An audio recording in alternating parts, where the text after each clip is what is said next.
Hi everyone, and welcome to Storytime with BreckCreate. My name is Elisa Gomez, and today I'm going to read Corduroy by Don Freeman. Corduroy is a bear who once lived in the toy department of a big store. Day after day, he waited with all the other animals and dolls for someone to come along and take him home.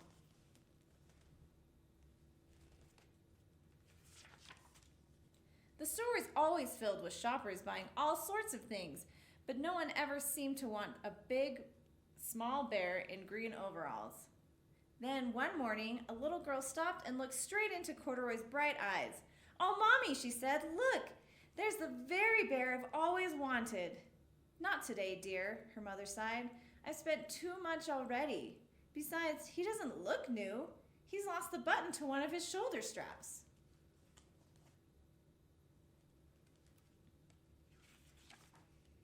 Corduroy watched them sadly as they walked away. "I didn't know I'd lost a button," he said to himself. "Tonight, I'll go and see if I can find it."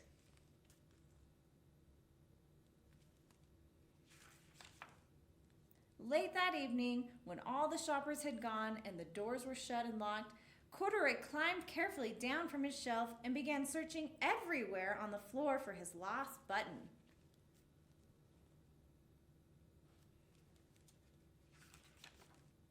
Suddenly, he felt the floor was moving under him. Quite by accident, he had stepped onto an escalator, and up he went. Could this be a mountain, he wondered? I think I've always wanted to climb a mountain.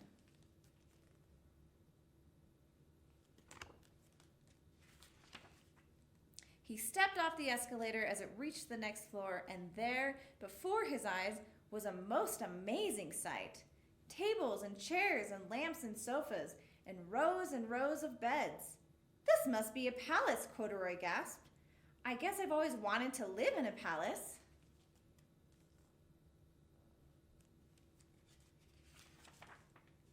He wandered around admiring the furniture. "This must be a bed," he said. "I've always wanted to sleep in a bed." And up he crawled onto a large, thick mattress. All at once he saw something small and round. "Why, here's my button," he cried. And he tried to pick it up, but like all the other buttons on the mattress, it was tied down tight.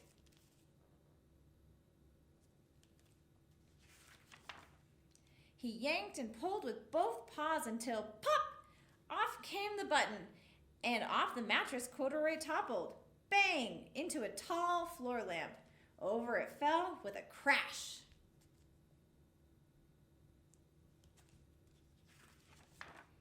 Corduroy didn't know it, but there was someone else awake in the store. The night watchman was going his rounds on the floor above. When he heard the crash, he came dashing down the escalator. "Now who in the world did that?" he exclaimed. "Somebody must be hiding around here."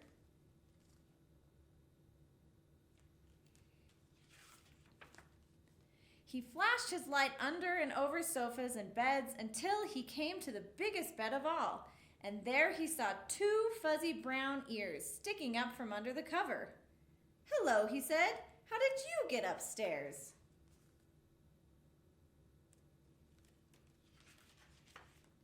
The watchman tucked Corduroy under his arm and carried him down the escalator and set him on the shelf in the toy department with the other animals and dolls.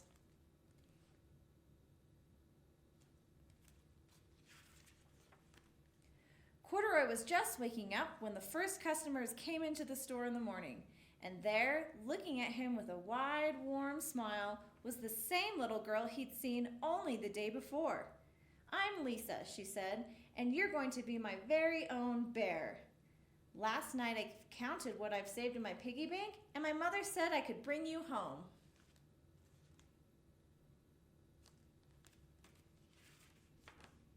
"Shall I put him in a box for you?" the saleslady asked. "Oh, no thank you," Lisa answered, and she carried Corduroy home in her arms. She ran all the way up 4 flights of stairs into her family's apartment and straight to her own room.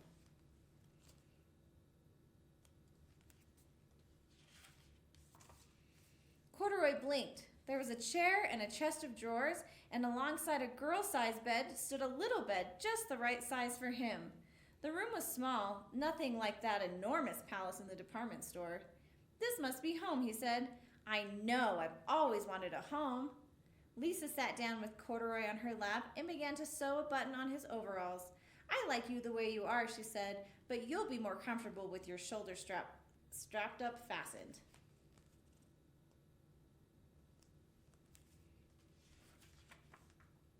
You must be a friend, Corduroy said.